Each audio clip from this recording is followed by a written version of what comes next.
Hello friends. आज की class में आप सबका बहुत बहुत स्वागत है। आज हम लोग एक नया सब्जेक्ट शुरू करने जा रहे हैं जिसका नाम है इनकम टैक्स एक्ट, आयकर अधिनियम। सबसे पहले तो हम लोग ये समझें कि इस इनकम टैक्स के चैप्टर में हमें क्या क्या चीज़ें कवर करनी है। बेसिक से चलेंगे, एडवांस तक चलेंगे। तो अभी मैं सिलेबस पे डिटेल चर्चा करने की बजाय आपको सिर्फ इतना बता देता हूँ कि इनकम टैक्स में हमें जीरो से लेके असेसमेंट तक की चीज़ें पढ़नी है। इसका मतलब है टैक्स क्या होता है, कैसे लगता है, से लेके और फाइनली टैक्स की कैलकुलेशन कैसे होती है, यहाँ तक की सारी बातें जाननी है। जिसके अंदर आपके बीकॉम का जो सिलेबस है उसको हम लोग मतलब ग्रेजुएशन के सिलेबस को टारगेट करेंगे, उससे ज़्यादा आपको पढ़ने की ज़रूरत नहीं होती। तो आइए, कोई भी सब्जेक्ट पढ़ने से पहले उस सब्जेक्ट के बारे में जानकारी जुटाना ज़रूरी है। तो सबसे पहले हम अपने सब्जेक्ट का नाम देखते हैं। हमारे सब्जेक्ट का नाम है income tax act 1961। Income tax act 1961, जिसको शॉर्ट में अगर मैं हिंदी में आपको लिख के बता दूं साथ के साथ, तो इसका नाम है आयकर अधिनियम 1961। अब देखिए, इंग्लिश में मैं आपको सजेस्ट करूंगा सभी स्टूडेंट्स को कि टैक्स में आप हिंदी के वर्ड्स की बजाय इंग्लिश पे फोकस ज़्यादा करें, क्योंकि टैक्सेशन के जो वर्ड्स हैं वो बोलने में, करने में, समझने में इंग्लिश में ज़्यादा इजी रहते हैं। हालांकि मैं साथ साथ हिंदी आपको ज़रूर बता के चलूंगा। तो अब हमारे सब्जेक्ट का नाम तो हमें पता चल गया। अब हमें इस पूरे को समझना है कि आखिर इनकम टैक्स एक्ट 1961 होता क्या है। तो इसको समझने के लिए दो अप्रोच हैं। पहली अप्रोच है कि हम इसी पे मेहनत करते रहें। दूसरी अप्रोच है कि पहले इसको हम छोटे छोटे टुकड़ों में तोड़ लें, हर एक टुकड़े को समझें, और जब वो समझ में आ जाए तो सारे वर्ड्स को एक साथ जोड़ लें। तो आइए इसको टुकड़ों में तोड़ते हैं। अगर मैं इसको टुकड़ों में तोड़ूं तो टोटल मिला के मेरे पास में चार अलग अलग छोटे छोटे टुकड़े बन जाते हैं। सबसे पहला टुकड़ा है जिसका नाम है इनकम या आय। तो इनकम या आय किसे कहते हैं, ये बड़ा बेसिक क्वेश्चन है। आप सभी लोगों ने बार बार सुना है कि मेरे पिताजी की इनकम 5,000 रुपये है, मेरे पिताजी की इनकम 50,000 है, उसकी कमाई इतनी, इसकी इतनी। लेकिन जब सवाल ये आता है कि आखिर कमाई कहते किसे हैं, तो आंसर देना थोड़ा सा डिफिकल्ट हो जाता है। तो इसको समझते हैं। नॉर्मली लोग ये समझते हैं कि किसी भी व्यक्ति के पास जब कहीं से पैसा आता है तो वो उसकी इनकम है। ऐसा नहीं है। जब किसी के पास कहीं से भी पैसा आता है तो उसको इनकम नहीं, उसको हम बोलते हैं रिसिप्ट। हिंदी में हम उसको नाम देते हैं प्राप्ति, अंग्रेजी में रिसिप्ट। हर प्राप्त होने वाला पैसा कमाई नहीं होता। उदाहरण के लिए मान लो कि मैं बैंक गया, बैंक से मैंने 5 लाख रुपए का लोन लिया। अगर मैं अपना अकाउंट चेक करूंगा तो आज के दिन 5 लाख प्राप्त तो होंगे मुझे, लेकिन बैंक से लिया हुआ लोन मेरी इनकम नहीं कहलाएगी। वहीं पे मैं कहीं सरकारी नौकरी करता हूँ, प्राइवेट जॉब करता हूँ, और एक महीना पूरा होने पे मेरे मालिक ने मुझे 5,000 रुपये दिए, बोला कि ये तेरी सैलरी है, वो 5,000 रुपये मेरी इनकम है। तो पैसा दोनों जगह से मिल रहा है, लेकिन दोनों को मैंने इनकम का नाम नहीं दिया। ऐसा क्यों? क्या फ़र्क रह गया इसमें? जब भी हमें कहीं से पैसा प्राप्त होता है और हमें उसे वापस लौटाने की जिम्मेदारी होती है कि मिल तो गया, वापस करना है। जिस पैसे को हमें वापस करना होता है उसको हम लोग नाम देते हैं हमारा लोन, हमारा कर्जा, या कॉमर्स की भाषा में लाइबिलिटी, हिंदी में दायित्व। तो जब कहीं से पैसा आए लेकिन फ्यूचर में उस पैसे को वापस करना हो तो हमारा लाइबिलिटी या दायित्व कहलाता है। उदाहरण के लिए, बैंक से कार लोन लिया, ले तो लिया, पैसा भी आ गया अकाउंट में, लेकिन वापस करना पड़ेगा 5 साल में, 7 साल में। इसलिए इसको इनकम नहीं कहा जाता। दूसरी तरफ मुझे कहीं से पैसे मिले और वापस नहीं करने, वो मेरी इनकम है। जब मैंने एक महीने मजदूरी कर ली और मेरे मालिक ने मुझे, मेरे एम्प्लॉयर ने 10,000 रुपये दिए महीने के, मुझे लौटाने नहीं होते, क्योंकि मुझे लौटाने नहीं है, मेरी इनकम है। अगर ये लोन जो मैंने आज बैंक से लिया 5 लाख रुपए, कल के दिन मोदी जी आते हैं टीवी पे और कहते हैं भाइयों बहनों आज से आपका लोन सारा माफ किया जाता है, बैंक को वापस करने की जरूरत नहीं है, 2% लोन माफ। अगर ये माफ हो गया, वापस नहीं करना, यही मेरी इनकम बन जाएगी। मेरा जन्मदिन है आज, मेरे जन्मदिन पे मुझे मेरे दोस्त गिफ्ट देते हैं। आप लोग भी देते हो ना, कई बार नहीं देते हो तो दे देना मेरे जन्मदिन पे। अगर आप गिफ्ट देते हो तो ये जो गिफ्ट है मुझे वापस नहीं करना। ऐसा नहीं होता ना आज। हालांकि आप लोग तो कई बार कर लेते हो कि आज गिफ्ट देते हो फिर कहते हो ला मेरे टेडी बियर वापस लौटा। बट रियल जिंदगी रियल जिंदगी में जो गिफ्ट्स होते हैं वो वापस नहीं करने होते, इसलिए गिफ्ट भी हमारी इनकम होती है। हम अपनी ज़मीन बेचते हैं किसी को, ज़मीन बेची, बदले में 20 लाख रुपए लिए, तो वहाँ भी वो पैसे हमें लौटाने नहीं है। जो पैसे लौटाने नहीं है वो आपकी इनकम कहलाएगी। तो पहली चीज़ हमें पता चल गई कि ये हमारी इनकम है। अब अगर इसको हम लोग डिफाइन करने की कोशिश करें तो डेफिनेशन में मैं यूं कह सकता हूं कि जब हम किसी व्यक्ति के लिए कोई वस्तुएं बेचते हैं, या किसी व्यक्ति को सेवाएं बेचते हैं, या किसी व्यक्ति को सेवाएं देते हैं, तो उन सब के बदले में जो भी हमें रिसिप्ट्स मिलती हैं वो हमारी इनकम है। खास बात होती है इसको वापस करने की ज़रूरत नहीं होती। अब इनकम कई जगह से आदमी कमा सकता है, कई जगह से कमा सकता है। कई जगह से कैसे? पहला तरीका है कि मैं किसी के यहाँ नौकरी कर सकता हूँ, उससे पैसे कमा सकता हूँ। मेरे पास मकान है, किराए पे दे सकता हूँ, वहां से पैसे कमा सकता हूँ। उस मकान को बेच के भी तो मैं पैसे कमा सकता हूँ। मेरे पास पैसे हैं, मैं उससे बिजनेस कर सकता हूँ। मैं किसी को एडवोकेट की, सीए की, आर्किटेक्ट की, डॉक्टर की सर्विसेज देख के पैसे कमा सकता हूँ। मैं स्कूल खोल के पैसे कमा सकता हूँ। मैं चाहूँ तो सोना चांदी पुराना पड़ा है उसको बेच के पैसे कमा सकता हूँ, शेयर बाजार में ट्रेडिंग करके पैसे कमा सकता हूँ, या इन सब के अलावा अगर मेरे पास ज़्यादा पैसा है तो मैं बैंक में जमा करा दूँ, और बैंक में जमा करा के उसके ऊपर मुझे जो इंटरेस्ट मिलेगा, ब्याज मिलेगा, मैं उससे भी पैसे कमा सकता हूँ। तो इनकम कई जगह से आती है। जब हम लोग टैक्स लगाने की बात करते हैं तो हम हर तरह की इनकम पे टैक्स लगाते हैं, लेकिन इनमें से कुछ विशेष इनकम ऐसी होती हैं जिनको सरकार टैक्स से माफ कर देती है। जैसे एग्जांपल के लिए, हमारे भारत में हमारी भारत सरकार किसानों से उनकी कमाई पे टैक्स नहीं लेती, तो वो एक अलग बात है। तो ये बात समझ में आई कि इनकम कहते किसे हैं, और इनकम कई टाइप की हो सकती है। हर वो जगह जहाँ से आपको इनकम मिलेगी उसको हम इनकम टैक्स की भाषा में नाम देते हैं सोर्स ऑफ इनकम। उसको हम बोलते हैं सोर्स ऑफ इनकम, हिंदी में हम उसको नाम देते हैं आय के स्रोत। तो बहुत सारे स्रोत हो गए। अब जब हम टैक्स लगाते हैं तो टैक्स लगाने के लिए दो शब्दों पे आपको यहीं से ध्यान देना शुरू करना पड़ेगा, बेहद इंपॉर्टेंट शब्द हैं। एक शब्द होता है जिसको हम बोलते हैं ग्रॉस इनकम, एक शब्द होता है जिसे हम बोलते हैं नेट इनकम। दोनों में डिफरेंस क्या है? हिंदी में ग्रॉस बन गया सकल, और ये बन गया शुद्ध। जैसे एग्जाम्पल के लिए मान लो कि आप कपड़ा बेचने वाले दुकानदार हैं, कपड़ा बेचते हैं। आपने रेडीमेड कपड़ा खरीदा 10,000 रुपये का, और फिर उस कपड़े को कस्टमर को बेचा आपने 13,000 रुपये में, तो आपकी जो सेल है वो 13,000 रुपये कहलाएगी।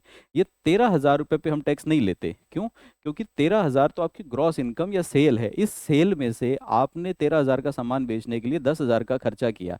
मान लो कि ग्राहक जब आया तो उनको चाय नाश्ता कराया और खर्चा कर दिया 500 रुपये का, तो प्रैक्टिकली 10,500 तो आपने खर्च कर दिए। 13 में से 10,500 घटाएंगे, 10,500 घटाने के बाद जो 2,500 रुपये बचे, हम टैक्स हमेशा इस पे लगाते हैं। तो कहने का मतलब है हम ग्रॉस इनकम को टैक्स नहीं करते, हम टैक्स किसको करते हैं? हमेशा नेट इनकम को। लेकिन नेट इनकम पता कब चलेगी? सबसे पहले ग्रॉस ढूंढो, ग्रॉस इनकम में से खर्चे घटाओ, खर्चे घटाने के बाद जो बचा हम टैक्स उस पे लगाते हैं। दोनों शब्दों पे गौर कर लीजिए। ग्रॉस इनकम मतलब वो इनकम जो हमें किसी भी स्रोत से प्राप्त हुई, और उसमें से खर्चे, छूट, ये सब घटाने के बाद जो बचेगा वो नेट इनकम है। टैक्स हमेशा नेट इनकम पे लगेगा। अब देखो, बड़े मजे की बात हो गई।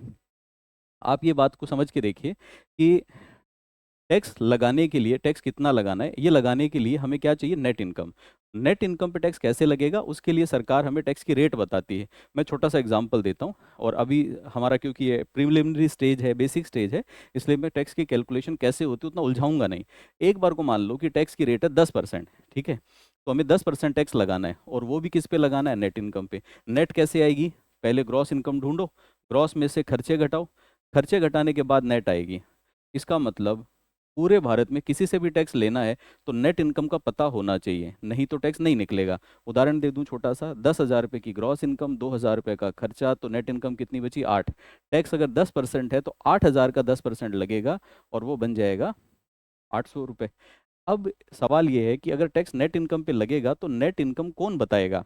कौन बताएगा से मेरा मतलब है, किसी भी टैक्स में दो पार्टीज मेन होती हैं। एक होती है जनता जो टैक्स देती है, एक होती है सरकार जो टैक्स लेती है। क्या सरकार हर आदमी को पकड़ पकड़ के उसको ये बताएगी कि देख भाई, तेरी ग्रॉस इनकम में से इतने खर्चे घटाने के बाद तेरी नेट इनकम इतनी बचती है, इस पे टैक्स दे दे? पहली बात गवर्नमेंट बताएगी। दूसरा है कि गवर्नमेंट कहती है हमारे पास इतने अधिकारी, इतने अफसर थोड़ी हैं कि भारत की इतनी 140 करोड़ जनता में हम सबका टैक्स निकालते फिरें। जनता को खुद ही कह दो कि आप अपने आप से बता दो आपकी कितनी इनकम, कितने खर्चे, और खुद ही टैक्स बता दो। अब आपसे मैं अगर ये सवाल पूछूं कि दोनों में से कौन सा ऑप्शन सही है, क्या टैक्स की कैलकुलेशन जनता करती होगी या सरकार? मैक्सिमम लोगों का आंसर आएगा कि टैक्स तो गवर्नमेंट ही निकालती होगी। गलत जवाब है। 140 करोड़ लोगों के देश में मुट्ठी भर आयकर अधिकारी, इनकम टैक्स ऑफिसर हैं हमारे पास। अगर हम ये रिस्पॉन्सिबिलिटी उन पे डाल दें कि हर आदमी का टैक्स निकाल निकाल के आप बताओ, तो सदियां बीत जाएगी, भारत के सभी लोगों का टैक्स निकल नहीं पाएगा। इसलिए हमारी भारत सरकार हम लोगों को, सबको ईमानदार मानती है, और हमें कहती है कि आप खुद से बताओ कि आपकी इनकम कितनी है, उस पर टैक्स कितना लगता है। तो मैं, आप, हर व्यक्ति जो पैसा कमाता है खुद से सारी कैलकुलेशन करता है, और अपनी ईमानदारी से जो टैक्स बनता है वो मैं सरकार को जमा करा देता हूँ। सरकार हमारी इतनी शरीफ है कि जो मैं बोलता हूँ सरकार मान लेती है। अगर मैंने बोला कि इस साल मैंने 20 लाख कमाए, 5 लाख खर्चा हो गया, 15 लाख की कमाई है, तो सरकार राजी है, ठीक है भाई ला 15 लाख पे टैक्स दे दे। अगर मैं कहता हूँ कि नहीं, मैंने 20 नहीं कमाए, मैंने तो 2 ही लाख कमाए, और उसमें से 50,000 का खर्चा हो गया, 1.5 लाख ही बचता है, तो सरकार कहती है कोई बात नहीं, 1.5 लाख पे टैक्स दे दे अगर बनता है तो। ये सिस्टम यहाँ पे फॉलो होता है। अब आपके मन में सवाल आएगा कि अगर सभी लोगों को ये ऑप्शन दिया गया है तो हर व्यक्ति टैक्स की चोरी करना चाहता है, हर दूसरा आदमी टैक्स चुराना चाहता है, तो कोई भी सरकार को जाके बताएगा ही क्यों कि मेरी इनकम कितनी है। तो सरकार भी ये बात जानती है कि सब लोग ईमानदार नहीं होंगे, इसलिए सिस्टम क्या है, हर व्यक्ति अपनी इनकम खुद से कैलकुलेट करे, उसका टैक्स ईमानदारी से जमा कराए। जो जो लोगों के टैक्स जमा होंगे उनमें से सरकार कुछ सैंपल निकालती है और सैंपल निकाल के उनकी डिटेल जांच करती है। और जो आदमी जांच में पकड़ा जाता है, अगर वो झूठा निकलता है तो उसके ऊपर फाइन, पेनल्टीज, ये सब चीज़ें लगती हैं। तो ये बात समझ में आई कि टैक्स ग्रॉस पे नहीं, नेट पे निकलेगा, और नेट इनकम की कैलकुलेशन कौन करेगा, जनता खुद से करेगी। अब देखो, यहाँ पे जनता अगर खुद से कैलकुलेशन करेगी, तो कैलकुलेशन करने के लिए जनता को कोई ना कोई मेथड, कोई तरीका बताना पड़ेगा ना। तो भारत सरकार ने क्या किया, जितनी तरह के आय के स्रोत हो सकते हैं, जितने सोर्स हो सकते हैं, हर सोर्स के लिए इनकम कैसे कैलकुलेट होगी, शुद्ध आय, नेट इनकम कैसे निकालेंगे, उसके रूल बना दिए। अब इमेजिन करो, अगर सैकड़ों प्रकार की इनकम हो सकती है, तो सैकड़ों टाइप के रूल होंगे, और इतने रूल पढ़ना समझना मुश्किल है। इसलिए सिंप्लिसिटी के लिए क्या किया गया, जितने टाइप की इनकम होती है उन सभी कमाइयों को 5 प्रकार के ग्रुप में या 5 कमाइयों में बांटा गया। और उन पांचों कमाइयों को इनकम टैक्स अधिनियम में, इनकम टैक्स एक्ट में हम लोग नाम देते हैं इनकम के हेड्स। हिंदी में बोलते हैं आय के शीर्षक। आय के शीर्षक का रोल क्या है, आय के शीर्षक का रोल है ये बताना कि ग्रॉस इनकम में से कौन से खर्चे घटाने हैं, किस तरह से घटाने हैं, और आपकी शुद्ध आय कैसे निकलेगी, ये इन हेड्स का काम है। अब ये 5 हेड कौन कौन से, इधर देखो, 5 हेड हैं। सबसे पहले होता है, कोई भी आदमी के बारे में आप सोचिए, भारत में पैसे कमाने वाले सभी लोगों में सबसे ज्यादा पैसे कमाने वाले लोग कहाँ हैं, मतलब लोगों की कमाई का मुख्य जरिया क्या है, वेतन या सैलरी। तो पहला है चैप्टर हमने बना दिया जिसका नाम रखा सैलरी, इनकम फ्रॉम सैलरी या वेतन से आय, इसको हम बोलते हैं पहला हेड। अब मान लो कि किसी आदमी की सैलरी से कमाई नहीं है, तो दूसरा कोई व्यक्ति पैसे कहाँ से कमाता है, मकान वगैरह किराए पे देके। तो जो व्यक्ति मकान वगैरह किराए पे देके पैसे कमाता है, उसको हम लोग नाम देते हैं वो मकान संपत्ति से या हाउस प्रॉपर्टी से पैसे कमा रहा है। अगर कोई व्यक्ति यहाँ भी पैसे नहीं कमा रहा, तो दूसरा कमाई का तीसरा सबसे बड़ा तरीका क्या है, तीसरा तरीका है कमाई का, वो है बिजनेस। तो उसको हम लोग नाम देते हैं profit from business and profession. Business and profession दो क्यों, जब कोई सामान खरीदना, सामान बेचना, कुछ बना के बेचना है, वो बिजनेस है। लेकिन प्रोफेशन का मतलब है डॉक्टर की कमाई। डॉक्टर अपनी सर्विसेज देता है, सामान नहीं बेचता। हम डॉक्टर के पास जाते हैं, डॉक्टर कुछ बदले में बेचता थोड़ी है, अपना ज्ञान यूज करके बताता है कि ये दवाई ले लेना, 3 बार ले लेना, 2 बार ले लेना। एडवोकेट के पास जाते हो, सलाह देता है खाली, किताबें थोड़ी दे देता है अपनी। आर्किटेक्ट के पास जाते हो, बता देता है कि मकान में 3 मंजिल बनाना, 2 मंजिल बनाना। तो ये सारे लोग प्रोफेशनल कहलाते हैं।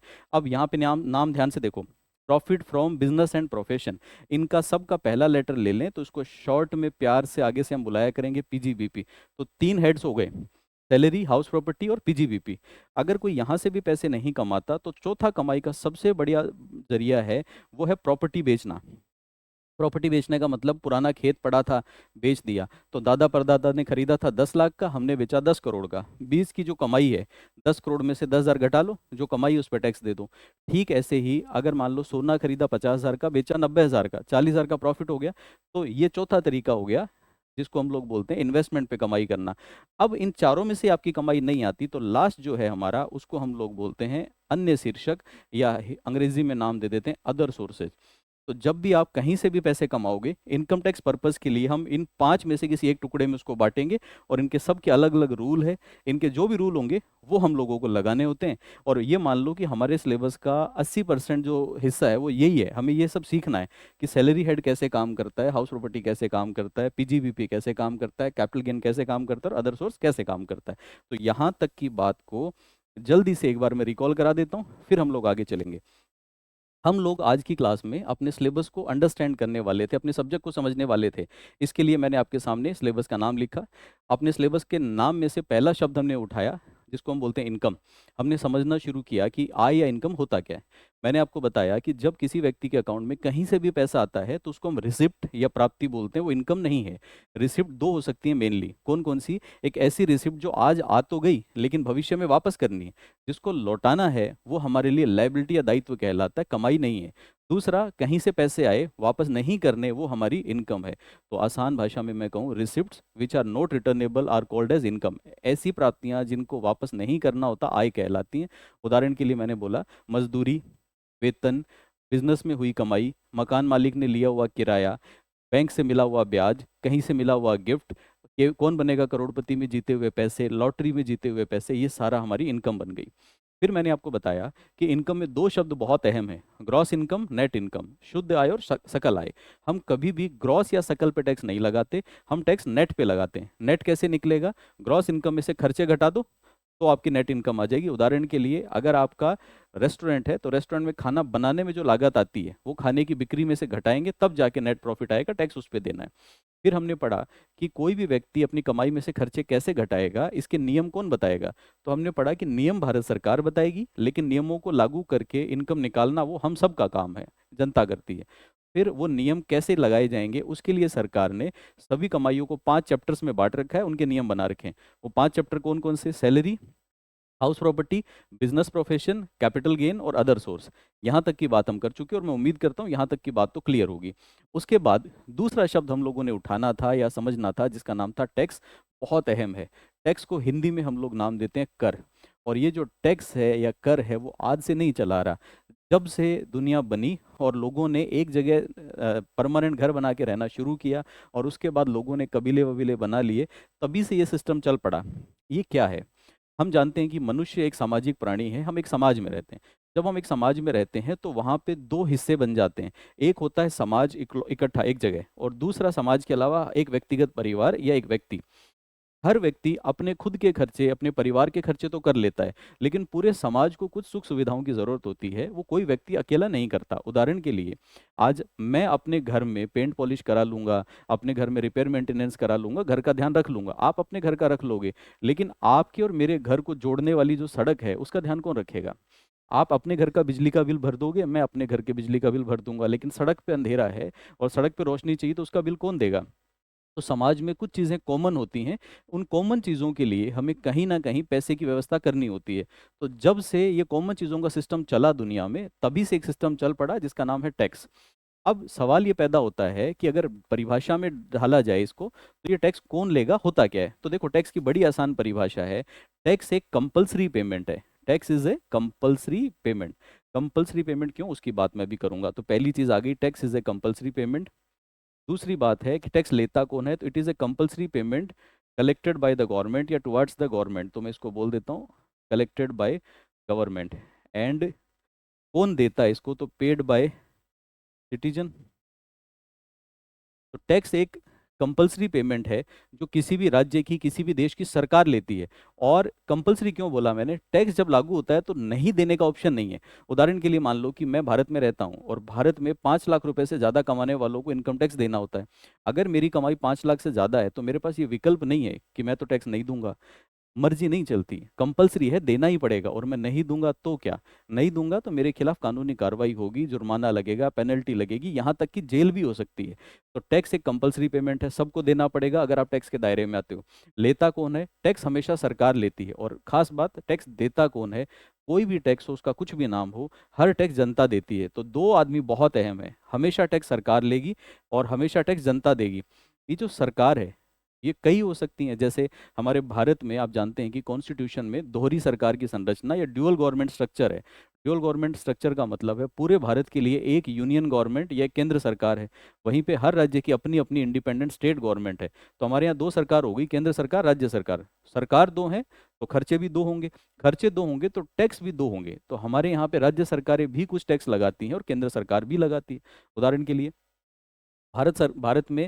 अ, भारत में कस्टम ड्यूटी हो गया, भारत में इनकम टैक्स हो गया, इस तरह के जो बड़े टैक्सेस हैं वो सारे के सारे लगाती है केंद्र सरकार। वहीं पे शराब के ऊपर लगने वाला जो टैक्स है, शराब पे वैट लगता है, शराब के ऊपर एक्साइज लगता है, वो सारे के सारे राज्य सरकार लगाती है। तो पहली बात हमने समझी कि टैक्स एक कंपलसरी पेमेंट है, सरकार वसूलती है और जनता से वसूलती है। अब अगर मान लो कि मैंने टैक्स दे दिया तो मेरे मन में सवाल आएगा ना कि ठीक है, सरकार टैक्स वसूल रही है, लेकिन कोई अत्याचार थोड़ी है, क्यों मांग रही है टैक्स?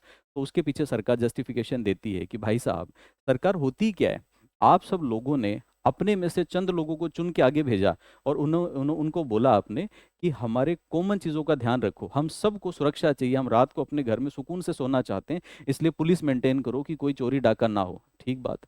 हम ये कहते हैं कि रात को पाकिस्तान वाले, चाइना वाले देश में घुस ना आए, विदेशी लोगों से हमारी रक्षा करो, तो हमने आर्मी मेंटेन कर ली, नेवी मेंटेन कर ली। फिर हम लोग कहते हैं कि सड़कों के ऊपर लाइट वाइट लगाओ। लाइट तो दूर की बात है, पहले सड़कें तो बनाओ। दो राज्यों को आपस में जोड़ो। तो ये जो सारी सुख सुविधाएं हम लोग कॉमनली चाहते हैं, ये सारी सुख सुविधाएं कहाँ से आएंगी? इन सब के लिए हमने अपने में से कुछ को चुन के सरकार बनाया। वो हमारे लिए सुख सुविधाएं जुटाते हैं, हाईवे बना रहे हैं, पुल बना रहे हैं, मेट्रो चला रहे हैं, ट्रेन चला रहे हैं, आर्मी मेंटेन कर रहे हैं। तो वो बदले में कहेंगे ना कि भाई साहब इसका पैसा कहाँ से आएगा? हम कोई व्यापारी थोड़ी है, गवर्नमेंट बिजनेस थोड़ी करती है। तो हम सभी लोग अपनी कमाई का एक हिस्सा सरकार को देते हैं, जिसको टैक्स का नाम दिया जाता है। हमारे लिए आय का एक कंपलसरी हिस्सा है जो देना ही है। सरकार वो सब लोगों से इकट्ठा करके सरकार का बजट बनाती है, उससे सरकार ये सारा का सारा सिस्टम चलाती है। तो ये बात पता चल गई कि हम कॉमन सुविधाओं के लिए सरकार को पैसे देते हैं, जिसको टैक्स का नाम दिया जाता है।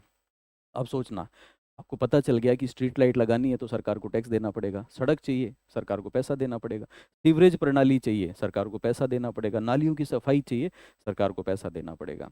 अब इस साल आपने इनकम टैक्स भरा, उसके बाद आप अपने घर पे जैसे ही बाहर निकले तो रोड पे अंधेरा था। अब आप जाके और हथियार लेके तलवार निकाल के सरकार से भिड़ पड़ोगे कि देखो मैंने टैक्स दिया है और टैक्स देने के बाद भी मेरी गली में अंधेरा क्यों है, मेरी गली के अंदर स्ट्रीट लाइट लगाओ। या फिर आप बोलोगे कि देखो दो लोगों ने टैक्स दिया है, मेरे पड़ोसी वाली गली में जो लोग रहते हैं उन्होंने दिया एक साल का 10,000, मैं अमीर आदमी हूँ, मैंने दिया एक साल का 10 लाख, इसलिए मेरे यहाँ 5 ट्यूबलाइट लगाओ, उसकी गली में एक ट्यूबलाइट लगाओ। ऐसा नहीं होगा। सरकार ये कहती है कि हम आपसे टैक्स लेते तो हैं और कॉमन सुविधाओं के लिए लेते हैं, लेकिन टैक्स के बदले में हम किसी तरह की वस्तु या सेवा की गारंटी नहीं देते, आपको बदले में कोई गारंटी नहीं मिलेगी। अब हो सकता है कि आपकी गली में ट्यूबलाइट लग जाए, हो सकता है आपकी गली में ट्यूबलाइट ना लगे, कोई गारंटी आपको नहीं दी जाती। और आप टैक्स देने के बाद क्लेम नहीं कर सकते कि मैंने टैक्स दे दिया तो अब क्या मुझे इतनी सुविधाएं दो। टैक्स में एक बहुत मजेदार बात है, आप जानते हैं कि हमारा भारत एक विकासशील देश है। विकासशील देशों की पहचान बहुत सारी होती है, उनमें से विशेष बात क्या है, हमारे यहाँ पे जनसंख्या के बीच में आय का गैप होता है, इनकम का गैप होता है, गरीब बहुत ज़्यादा गरीब होता है, अमीर बहुत ज़्यादा अमीर होता है, बीच में गहरी खाई होती है। ऐसे में सरकार हमेशा एक टैक्स अपनाती है जिसको हम बोलते हैं प्रोग्रेसिव टैक्स। प्रोग्रेसिव टैक्स का मतलब है सरकार अमीरों से ज़्यादा टैक्स लेती है, लेकिन टैक्स अमीरों से तो ले लिया, खर्चा किस पे करेंगे, अमीरों पे नहीं। टैक्स लिया जाता है अमीरों से, खर्चा किया जाता है गरीबों पे। तो ये संभव है कि आपने टैक्स दिया हो और बदले में आपको कोई सुविधा ना मिली हो, वो सारी सुविधाएं गरीबों के परिवारों को या गरीब बच्चों को मिली हो। आप कभी देखिए किसी योजना का नाम, कभी आपने ऐसा सुना है क्या कि मुकेश अंबानी कल्याण योजना, की मुकेश अंबानी के परिवार के कल्याण के लिए सरकार योजना लाई है? नहीं, योजनाएं गरीबों के लिए बनती है। तो ये बातें मुझे लगता है आपको समझ में आ गई होगी कि टैक्स सरकार लेगी, जनता से लेगी, टैक्स देना कंपलसरी होगा, बदले में जनता को किसी सुख सुविधा की कोई गारंटी नहीं मिलेगी। चलो ये बात तो समझ में आती है। अब यहाँ से हम लोगों को ये देखना है कि दुनिया भर में टैक्स लगाने की जो प्रणालियां हैं, सिस्टम है, वो कितने होते हैं। तो देखो, दुनिया भर में टैक्स लगाने की सिस्टम या प्रणालियां मुख्य रूप से दो तीन प्रकार की हैं, मैं उन्हीं पे चर्चा करूंगा। मुख्य रूप से दो तीन प्रकार की कौन कौन सी? सबसे पहला एक टैक्स होता है जिसको हम लोग बोलते हैं प्रोग्रेसिव टैक्स। तो एक टैक्स होता है प्रोग्रेसिव। प्रोग्रेसिव टैक्स को हिंदी में समझना चाहें तो हिंदी में नाम दे सकते हैं प्रगतिशील कर। तो पहला हो गया प्रगतिशील। दूसरा इसी का भाई है एक, जिसका नाम होता है रिग्रेसिव टैक्स। तो दूसरा रिग्रेसिव हो गया। इसके अलावा एक और टैक्स है जिसको हम बोलते हैं प्रोपोर्शनेट टैक्स, हिंदी में नाम दे देते हैं अनुपातिक कर। देखो फर्क क्या है, इसको समझो। हर देश की सरकार जब टैक्स बनाती है तो वो फ्री है, तीनों में से कोई एक प्रणाली चुन सकती है। सबसे पहले बात करते हैं प्रोग्रेसिव टैक्स। प्रोग्रेसिव टैक्स का नाम हिंदी में देखेंगे विकासशील कर है, ये प्रगतिशील है। मतलब जब जब किसी व्यक्ति की कमाई बढ़ती है तो ये टैक्स कमाई के साथ साथ बढ़ता है। तो अगर कमाई बढ़ती जाएगी तो टैक्स भी बढ़ता जाएगा, और अगर कमाई घटेगी तो ये टैक्स भी घटेगा। इसका मतलब है कि इस टैक्स में कमाई और टैक्स दोनों, इनकम भी और टैक्स भी दोनों एक दिशा में चलेंगे। इनकम बढ़ रही है, टैक्स भी बढ़ेगा। कल को आपकी इनकम घटने लगी तो टैक्स भी पीछे पीछे घट जाएगा। जरूरी नहीं है कि इनकम 10% घटी तो टैक्स भी 10% घटेगा, लेकिन घटेगा जरूर। ये टैक्स प्रोग्रेसिव कहलाता है। इसको एग्जाम्पल से समझेंगे आपको ज़्यादा समझ में आएगा। जैसे मान लो कि अभी मेरी इनकम है 10 लाख, तो हो सकता है 10 लाख पे टैक्स लगता है 10%। लेकिन अगर मेरी इनकम बढ़ के 20 लाख हो गई तो सरकार कहती है कि टैक्स लगेगा 20%। और अगर इनकम बढ़ के 30 लाख हो गई तो टैक्स लगेगा एग्जाम्पल के लिए 30%। यहाँ पे ध्यान से देखो, जैसे जैसे कमाई बढ़ती जा रही है, कमाई के साथ साथ टैक्स भी बढ़ता जा रहा है। ये प्रोग्रेसिव है। अब एक आदमी ने इस साल 30 लाख कमाए, तो हमारे एग्जाम्पल के हिसाब से उसका टैक्स कितना होना चाहिए? 30%। तो इस साल उसका टैक्स लगेगा 30%। अगर मान लो बाई चांस किसी कारण से अगले साल उसकी कमाई 8 लाख रह गए या 10 लाख ही रह जाए, तो 10 लाख रहेगी तो 10 लाख पे टैक्स भी कितना लगता है? 10।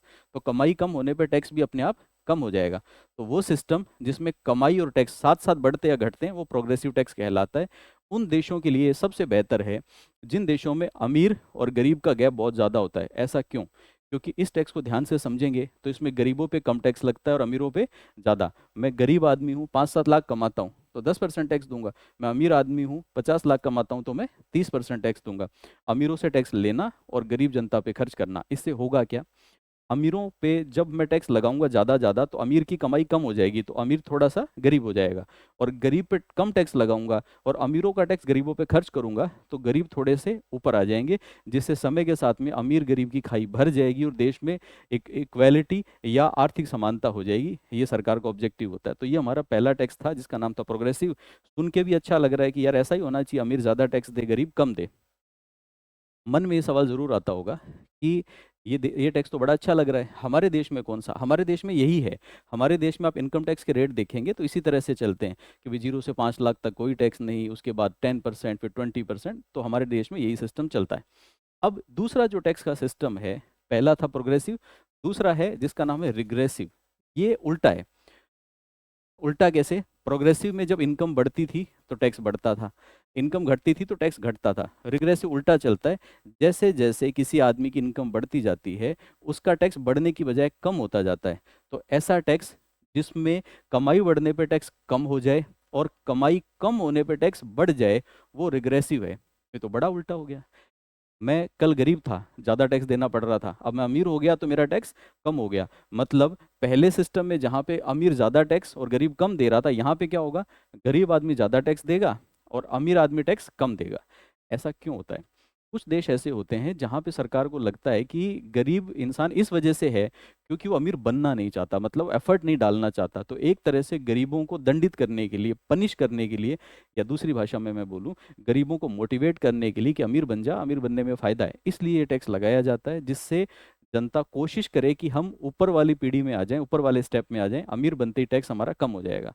अभी ये बात कम पल्ले पड़ी होगी तो मैं इसको एक एग्जांपल से आपको समझाता हूँ। देखो, आज के दिन किसी भी कंट्री में आप जानते हैं हर जगह वेलफेयर इकोनॉमी है, कल्याणकारी अर्थशास्त्र लागू होता है, हर सरकार अपनी जनता के कल्याण के लिए काम करती है। आज के दिन जनता का शोषण कर लेना, जनता का खून चूस लेना, अंग्रेजों का शासन वैसा तो नहीं है।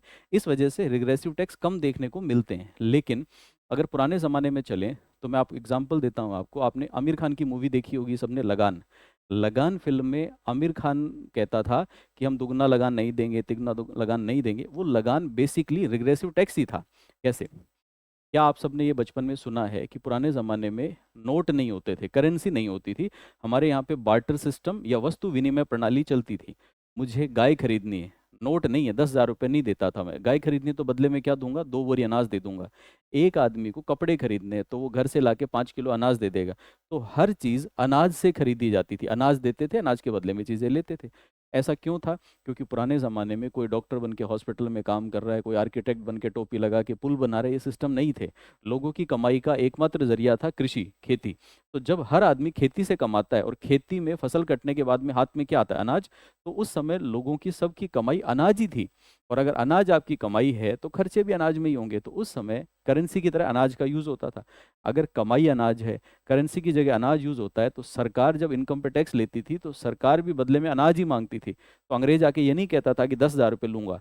अंग्रेज आता था और कहता था कि आपकी 100 बोरी अनाज हुआ है ना, उसमें से 10 बोरी मैं लूंगा। ठीक है, ये बात समझ में आ गई। तो पुराने ज़माने में खेती की कमाई पे अंग्रेज जब टैक्स के रूप में अनाज का हिस्सा ले जाता था, उसको हम लगान का नाम देते थे। अब गौर कीजिएगा मेरी बात पे। लगान से इतनी दिक्कत क्यों थी लोगों को?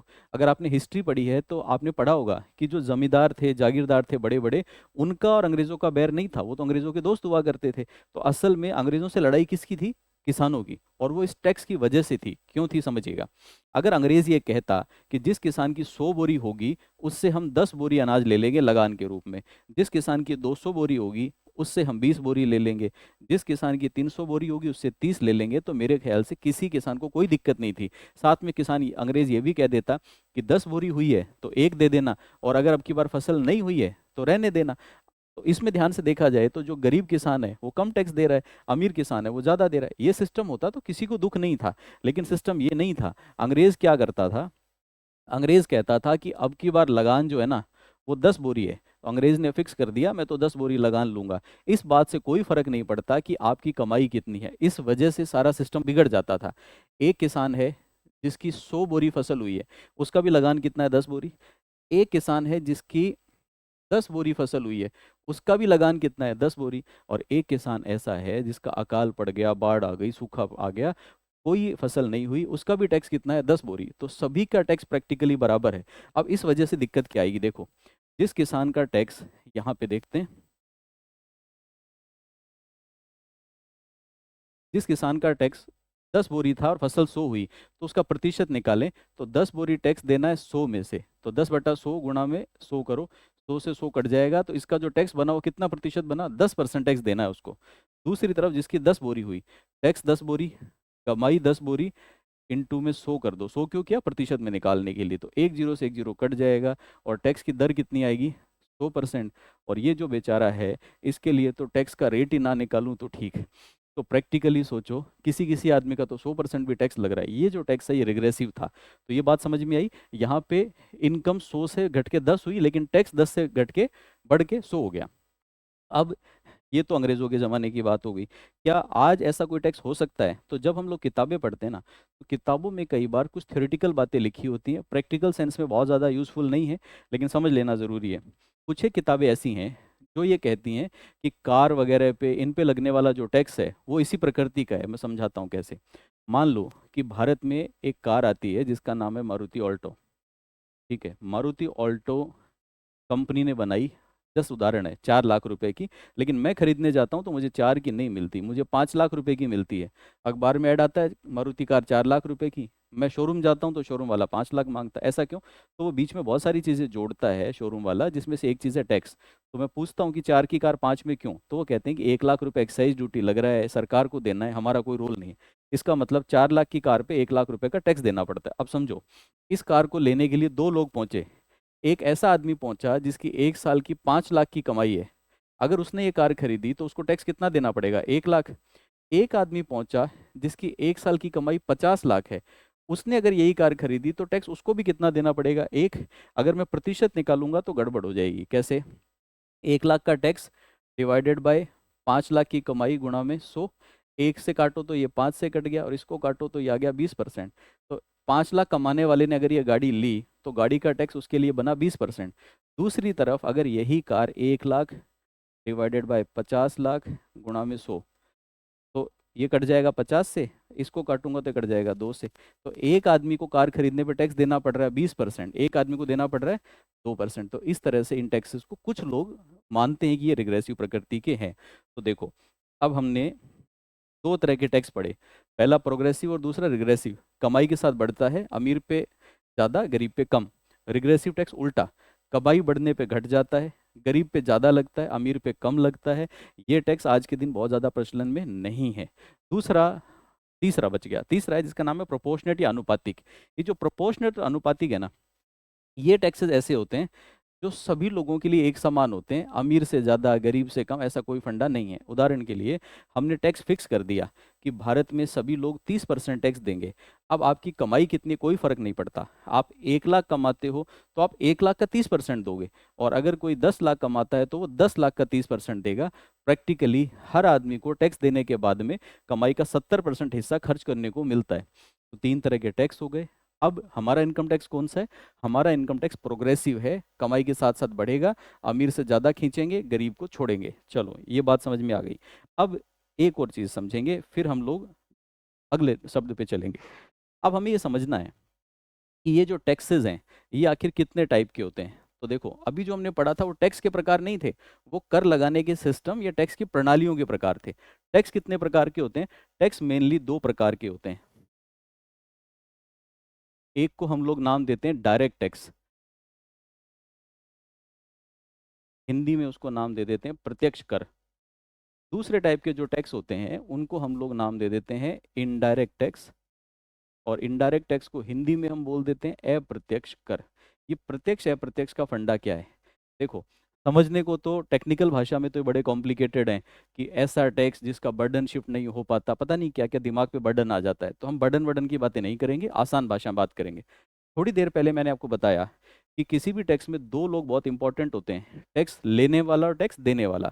मैंने आपको वहाँ ये बताया था कि दुनिया का कोई भी टैक्स हो, टैक्स लेने वाली हमेशा सरकार होती है, वो केंद्र सरकार हो सकती है या राज्य सरकार हो सकती है, और टैक्स देने वाली हमेशा जनता होती है। इसी बात को समझ लेते हैं। जो डायरेक्ट टैक्स है उसके अंदर दो पार्टी होंगी। सबसे पहले मैंने यहाँ पे नाम लिख दिया करदाता। करदाता को अंग्रेजी में आप नाम दे सकते हो टैक्स पेयर या जनता। तो हर टैक्स में एक तो टैक्स पेयर होता है और दूसरा होता है टैक्स वसूलने वाला। तो यहाँ पे मैंने नाम दे दिया पर्सन चार्जिंग टैक्स। अब टैक्स वसूलता कौन है? गवर्नमेंट। अगर इस जनता में और गवर्नमेंट में सीधा संपर्क हो, इनका डायरेक्ट रिलेशन हो, इनके बीच में कोई बिचौलिया नहीं हो, कोई मध्यस्थ नहीं हो, तो हम उसको नाम देते हैं डायरेक्ट टैक्स। मतलब ऐसा टैक्स जो जनता सीधा सरकार को देती है या सरकार सीधा जनता से वसूलती है, वो डायरेक्ट टैक्स कहलाता है। इस डायरेक्ट टैक्स की इस डायरेक्ट टैक्स की अगर एग्जांपल हम लोग पढ़ें तो ये डायरेक्ट टैक्स मेनली लोगों की कमाई पे या लोगों की प्रॉपर्टी पे लिया जाता है, जैसे इनकम टैक्स। तो इनकम टैक्स इसका सबसे बढ़िया एग्जांपल है। अगर मान लो कि मेरी एक साल की इनकम 8 लाख है, जिस पे 10-20 हज़ार टैक्स बनता है, तो सरकार सीधा टैक्स मुझसे मांगती है, मैं जाके सरकार को टैक्स जमा कराता हूँ। और अगर मैंने नहीं दिया तो सरकार मेरे खिलाफ कार्रवाई करती है। मेरे और सरकार के बीच में कोई बिचौलिया नहीं है। तो ये तो बन गया डायरेक्ट टैक्स। अब जैसे ये डायरेक्ट है, वैसे ही इससे जुड़ा हुआ इसी के जैसा एक और टैक्स है जिसको हम इनडायरेक्ट बोलते हैं। इनडायरेक्ट टैक्स कैसे काम करता है इसको समझें। हर तरह के टैक्स में मैंने आपको बताया था कि एक टैक्स देने वाला होगा जिसकी जेब से पैसे जाएंगे, वो कौन है? जनता या पब्लिक। तो टैक्स देगी पब्लिक। टैक्स वसूलेगी कौन? टैक्स वसूलेगी आपकी सरकार या गवर्नमेंट। हर टैक्स में यही होता है, डायरेक्ट में भी इंडायरेक्ट में भी। चलो दोनों बना लिए। अब पिछले टैक्स में हमने पढ़ा था कि दोनों सीधे आपस में जुड़े हैं। सीधे जुड़े हैं तो डायरेक्ट हो गया, लेकिन अप्रत्यक्ष कर में ये सीधे आपस में नहीं जुड़े होते। इनके बीच में एक थर्ड पार्टी या एक मध्यस्थ या एक मीडिएटर आ जाता है।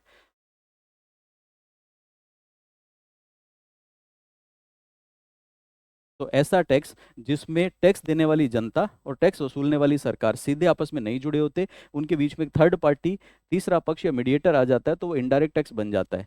अब ये कैसे, इसको समझ के देखते हैं। आप सभी लोग कपड़े खरीदने कभी ना कभी शोरूम में, दुकानों में गए होंगे। आप सभी लोग फ़ोन खरीदने गए होंगे, आपने फिल्म की टिकट खरीदी होगी, रेस्टोरेंट में खाना खाया होगा। इनमें से किसी भी चीज़ को याद करते हैं। एग्जाम्पल के लिए मान लो कि हम मूवी की टिकट लेने के लिए गए। तो जब आप फिल्म की टिकट लेते हो तो काउंटर पे आपको बोला गया कि टिकट का प्राइस है 300 रुपये।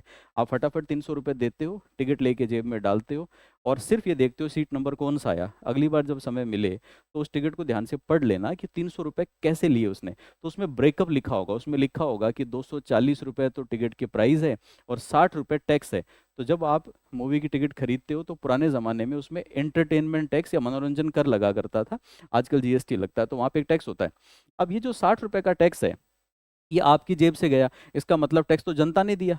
और ये टैक्स जाना किसको चाहिए? सरकार को। लेकिन क्या आपने ये 60 रुपये का टैक्स राजस्थान सरकार को दिया था क्या? नहीं, आपने दिया था थिएटर वाले को, मूवी वाले को। तो मूवी वाले ने ये 60 रुपये आपसे लिए और आपसे लेने के बाद में थोड़े समय के बाद ले जाके ये सरकार को जमा कराएगा। तो आपका पैसा सरकार के पास गया, लेकिन मीडिएटर के थ्रू। दोबारा देखते हैं।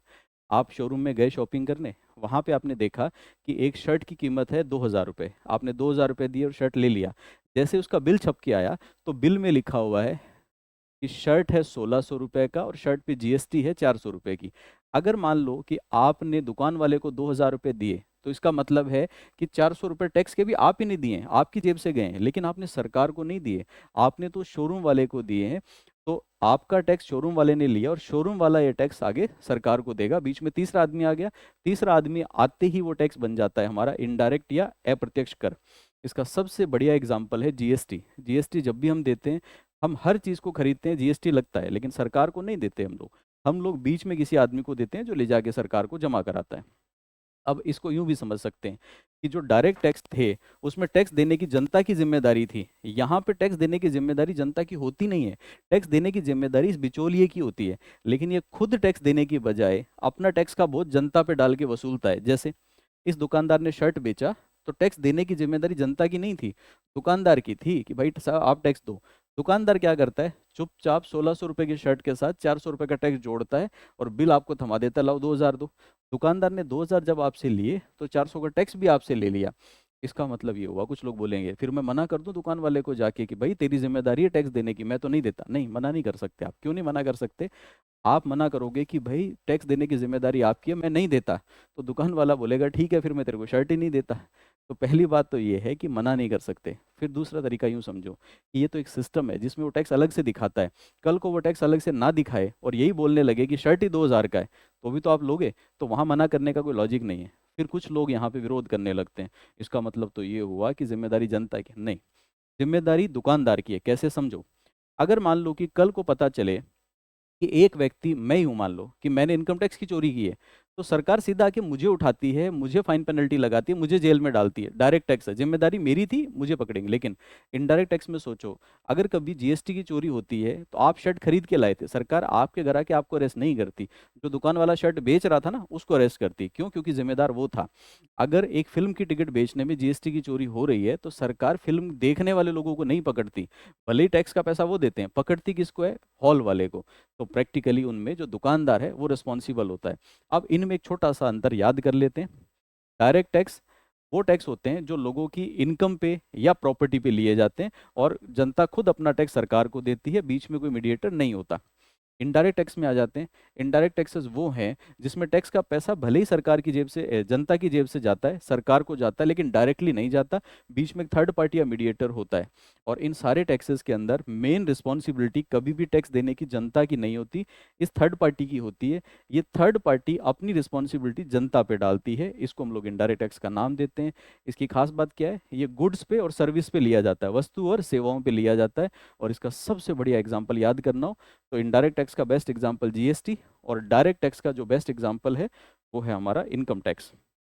अब एक बार पुरानी यादें ताज़ा करते हैं। हम यहाँ से शुरू हुए थे। हम अभी सब्जेक्ट हमने पढ़ना ही चालू नहीं किया, हम सिर्फ ये पढ़ रहे थे कि बेसिकली हमारा जो सिलेबस है इनकम टैक्स एक्ट 1961 वो है क्या। पहला शब्द हमने पढ़ा इनकम क्या होती है, दूसरा शब्द हमने सीखा टैक्स क्या होता है। अब हमें आगे सीखना है। आगे सीखने से पहले दो छोटी छोटी बातें और कर लेते हैं।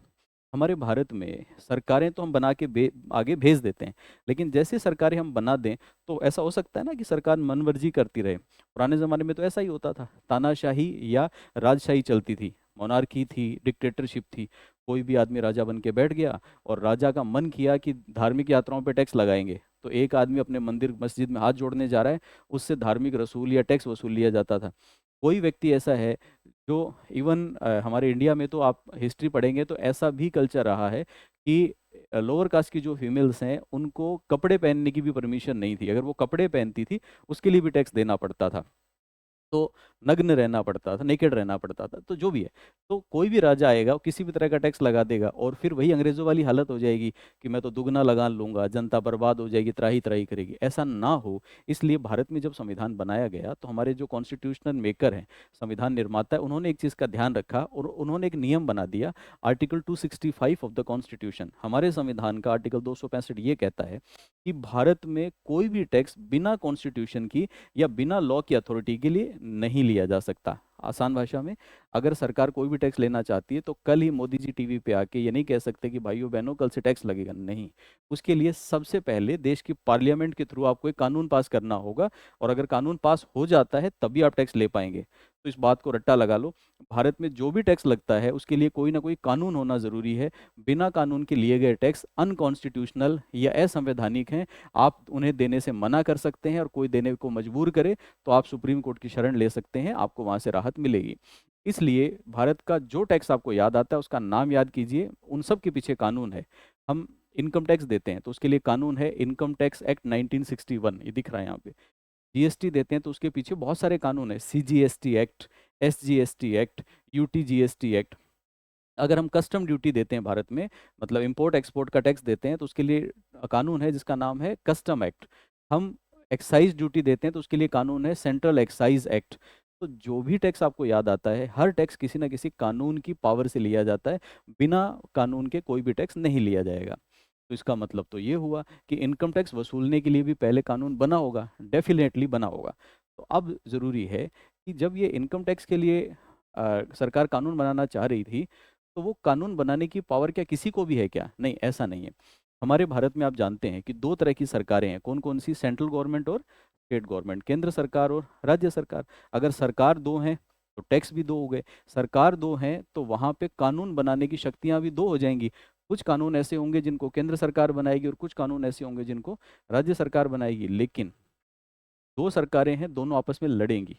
केंद्र में बीजेपी की सरकार है, वो कहेंगे सारा शासन हम चलाएंगे। राज्य में कांग्रेस की सरकार है, वो कहेंगे नहीं नहीं ये कौन होते हैं, हम बनाएंगे राज्य के टैक्स। तो हमारे संविधान निर्माता बड़े दूरदर्शी थे, उनको पता था कि आपस में झगड़ेंगे, ये ना झगड़ें इसके लिए कॉन्स्टिट्यूशन में पहले से ही प्रावधान किए गए। हमारे संविधान में 3 लिस्ट बनाई गई। पहली लिस्ट है यूनियन लिस्ट, दूसरी लिस्ट है state list, union list, state list, और तीसरी लिस्ट है जिसका नाम है कॉन्करेंट लिस्ट। कॉन्करेंट लिस्ट, इसको कॉन्करेंट को रेजिडरी लिस्ट भी बोलते हैं।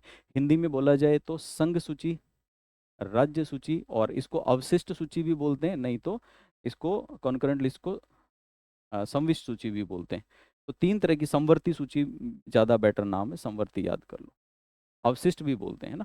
तो 3 तरह की सूचियां बनी हुई, union list, state list, concurrent list. जो जो विषय यूनियन लिस्ट के सामने लिखे हुए हैं वहाँ पे कानून बनाने की एक्सक्लूसिव पावर केंद्र सरकार की होती है। अगर कोई विषय स्टेट लिस्ट के सामने लिखा है तो कानून बनाने की पावर स्टेट गवर्नमेंट की होती है। और वो विषय जो तीसरी सूची में लिखे हैं उस पर दोनों सरकारें कानून बना सकती हैं, केंद्र भी और राज्य भी। तो इस तरह से इसका बंटवारा होता है। यहाँ से पता चलता है कि कौन सा टैक्स कौन लगाएगा। जैसे इनकम टैक्स का नाम यूनियन लिस्ट के सामने लिखा है, इसका मतलब इनकम टैक्स का कानून बनाने की शक्ति केंद्र सरकार की। अगर कानून केंद्र सरकार का तो टैक्स के पैसे भी कौन लेगा, केंद्र सरकार। अगर शराब का टैक्स राज्य सरकार के सामने लिखा है तो इसका मतलब उसका कानून राज्य सरकार बनाएगी और उसका टैक्स का पैसा भी राज्य सरकार की पॉकेट में आएगा। इस तरह से पूरा सिस्टम चलता है। तो एक सवाल आपके मन में उपजना चाहिए, इसका मतलब इनकम टैक्स लेने की पावर केंद्र सरकार की है। अब कोई कल को पूछ ले कि ज्ञानी लोगों ये बताओ कि इनकम टैक्स की पावर तो केंद्र सरकार की है, लेकिन ये हमारे संविधान में कहाँ लिखा है। तो मैं आपको एक चीज़ बता रहा हूँ, वो आपको याद कर लेनी है, एग्जाम्स में ऑब्जेक्टिव टाइप क्वेश्चन के लिए भी इंपॉर्टेंट है, याद कर लो। आर्टिकल नंबर 246, तो हमारे संविधान में जो अनुच्छेद हैं उनमें से एक अनुच्छेद है आर्टिकल 246, उसमें लिखा हुआ है। आर्टिकल 246 में शक्तियों के विभाजन के लिए सूचियां बनी हुई हैं। 3 सूचियों के नाम मैंने बताए, यूनियन, स्टेट और कॉन्करेंट। उनमें से पहली लिस्ट में इसका नाम है, इसलिए मैं नाम दे देता हूँ लिस्ट 1। तो याद कर लो, आर्टिकल 246 लिस्ट 1। लिस्ट 1 में बहुत सारे शेड्यूल बने हुए हैं, बहुत सारी अनुसूचियां बनी हुई हैं। उनमें से अनुसूची है शेड्यूल नंबर 7। और शेड्यूल नंबर 7 में बहुत सारी लाइनें लिखी हैं।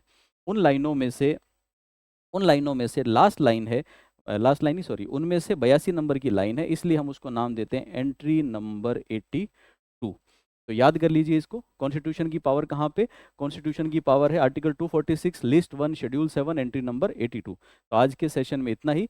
आप यूं ही पढ़ते रहें, रिवाइज करते रहें। हम लोग मिलेंगे अगली क्लास के साथ में, तब तक के लिए keep learning. Thanks a lot.